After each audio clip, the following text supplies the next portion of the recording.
Mining met की computer based test CBT या MCQ की परीक्षा में बैठने वाले सम्मिलित होने वाले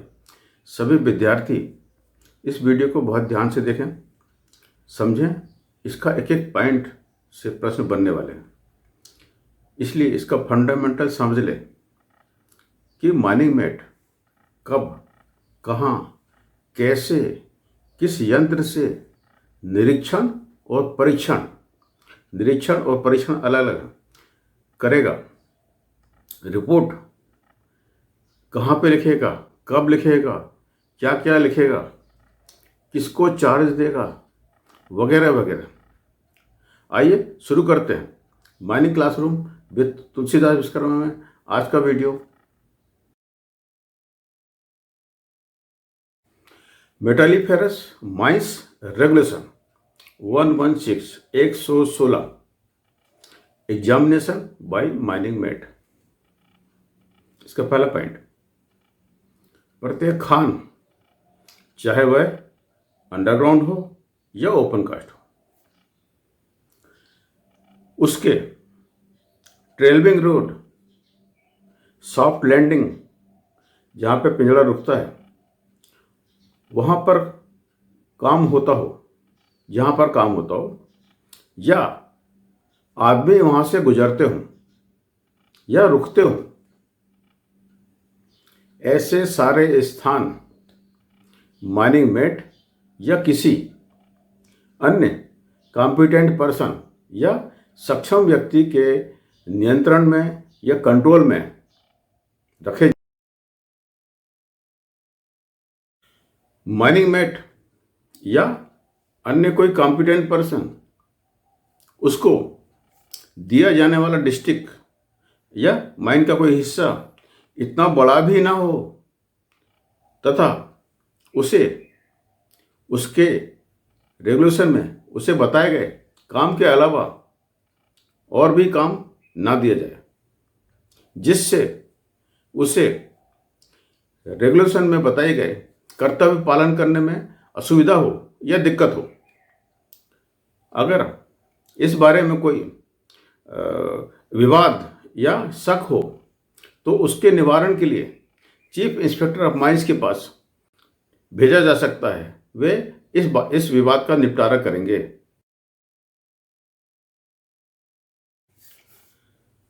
लगातार पालियों में चलने वाली खानों को छोड़कर अन्य खान में प्रत्येक खान के या डिस्ट्रिक्ट के मुहाने पर एक से अधिक स्टेशन खान के मैनेजर द्वारा बनवाए जाएंगे तथा सिर्फ निरीक्षण और परीक्षण करने वाले व्यक्ति, सक्षम व्यक्ति एवं माइनिंग ऑफिशियल को छोड़कर कोई भी अन्य व्यक्ति उस स्टेशन से और आगे नहीं जाएगा। एवं जब तक कि स्टेशन और उससे जुड़े सारे के सारे रास्ते तथा कार्यस्थल वर्किंग प्लेसेस का पूरा निरीक्षण परीक्षण उस सक्षम व्यक्ति के द्वारा न कर लिया जाए जिसे उस डिस्ट्रिक्ट का चार्ज दिया गया है तथा उन स्थानों का वेंटिलेशन सही है और सुरक्षित है, इसका उन्हें पूरा भरोसा ना हो जाए तथा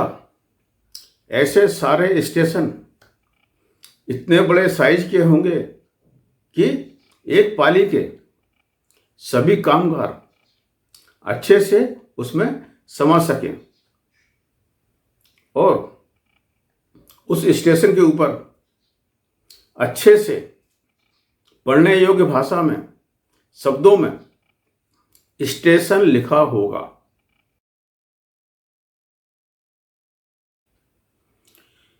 माइनिंग मेट या अन्य कॉम्पिटेंट पर्सन अपने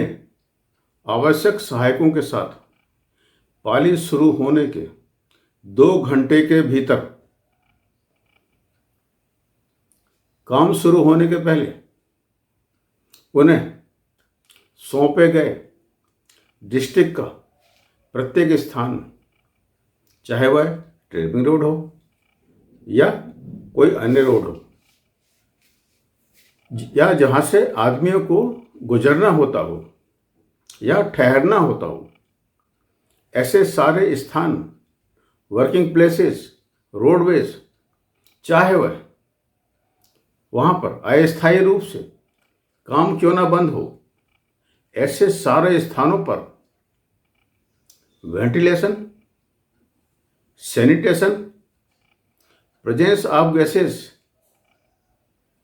गैसों की उपस्थिति तथा छत और साइड की स्थिति तथा स्पॉन्टेनियस हीटिंग, स्वतः जलन या अन्य कोई आग के खतरे, फायर रिस्क तथा कामगारों की सुरक्षा से जुड़े सारे पक्षों को ध्यान में रखते हुए निरीक्षण करेंगे। परंतु ऐसी स्थिति में जहां पर भी मेटल माइंस रेगुलेशन 142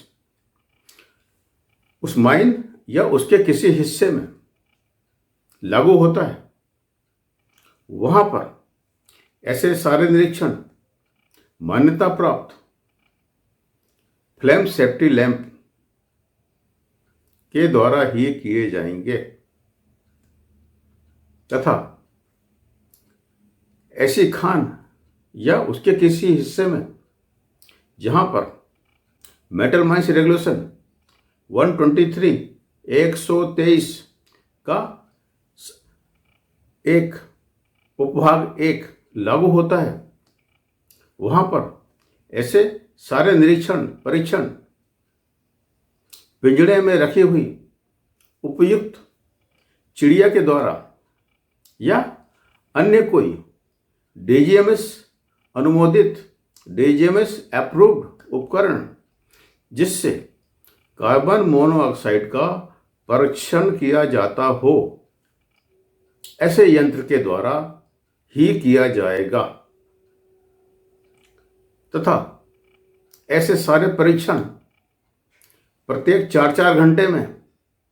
सारे रोडवे वर्किंग्स और ऐसे स्थान जहां से आदमी को काम पर लगाया गया है या वहां से कोई आदमी गुजरता है या ठहरता है, ऐसे स्थानों का निरीक्षण हर 4-4 घंटे में किया जाएगा। मैनेजमेंट या अन्य कोई कॉम्पिटेंट पर्सन अपनी पाली खत्म होते ही, समाप्त होते ही, बिना देरी किए अपने सारे निरीक्षणों को इसी कार्य के लिए रखी गई सजिल्द बुक, सजिल्द खाता, बाउंड पेज बुक में रिकॉर्ड करेंगे, लिखेंगे और ऐसी सारी रिपोर्ट सही और संपूर्ण होना चाहिए तथा उसमें ये सब बातें भी शामिल होंगी। पहली बात, क्लॉज बी में बताए गए सारे विवरण। दूसरी बात, उनके अधीन कामगारों की संख्या। तीसरी बात, ऐसे सारे निर्देश जो उन्होंने अपनी शिफ्ट में कामगारों की सुरक्षा को सुनिश्चित करने के लिए, इंश्योर करने के लिए कामगारों को दिए, सारे सुरक्षा निर्देश। तथा चौथी बात, निरीक्षण की तारीख, समय, हस्ताक्षर तथा रिपोर्ट लिखने की तारीख, समय और हस्ताक्षर माइनिंग मेट या उस कॉम्पिटेंट पर्सन के द्वारा अंकित किए जाएंगे, लिखे जाएंगे, रिकॉर्ड किए जाएंगे। अगला पॉइंट, अगर किसी खान में वर्किंग प्लेसेस के निरीक्षण करने का कोई अन्य तरीका पहले से चालू है या लागू है, तो चीफ इंस्पेक्टर अपने लिखित आदेश में, जिसमें उनके द्वारा कुछ शर्तों के साथ उस तरीके को चालू रखने की अनुमति इस रेगुलेशन में बताए गए तरीकों के बदले में या तरीकों के अलावा भी दे सकते हैं। अगला पॉइंट, किसी भी सिंकिंग शाफ्ट या खुदाई किए जा रहे शाफ्ट की कंडीशन में, की स्थिति में, ऐसी स्थिति में सक्षम व्यक्ति या सुपरवाइजर यह करेंगे, पूरा का पूरा शाफ्ट बॉटम उनके प्रभार में रहेगा तथा जब तक कामगार वहां पर काम कर रहे हैं वे वहीं पर उपस्थित रहेंगे तथा काम समाप्त होने के बाद वह कॉम्पिटेंट पर्सन सबसे आखिरी में सरफेस पर जाएगा। अगर उसके बाद की पाली में भी उस शाफ्ट में काम होता है तो जब तक अगला सक्षम व्यक्ति या उन्हें रिलीव करने वाला सुपरवाइजर या उनसे चार्ज लेने वाला सुपरवाइजर या सक्षम व्यक्ति सॉफ्ट बॉटम पर ना पहुंच जाए वह ऊपर नहीं आएंगे। बी, ब्लास्टिंग होने के प्रत्येक राउंड तथा शिफ्ट के शुरू में तथा अगर 2 घंटे का काम किसी कारण से बंद रहने पर शाफ्ट की साइड का परीक्षण करेगा। ये तीनों स्थिति में, ब्लास्टिंग के बाद, शिफ्ट के शुरू में, 2 घंटे काम बंद रहेगा तो शाफ्ट की साइड का परीक्षण करेगा और ड्रेसिंग से ढीले हो गए पत्थरों के टुकड़ों को आदमियों के ऊपर निकलने या जाने के पहले उनको गिरवा देगा। ये हुआ माइनिंग मेट के द्वारा एग्जामिनेशन और एक इंस्पेक्शन का वीडियो। रेगुलेशन 116 यही समाप्त होता है। अगर आपको अच्छा लगा हो तो इसे लाइक, शेयर, सब्सक्राइब, कमेंट जरूर करें, ताकि अगर आपकी कोई डिफ़िकल्टी है तो हम उसे ज़रूर सॉल्व करेंगे। आप कमेंट करके तो देखिए। Thank you.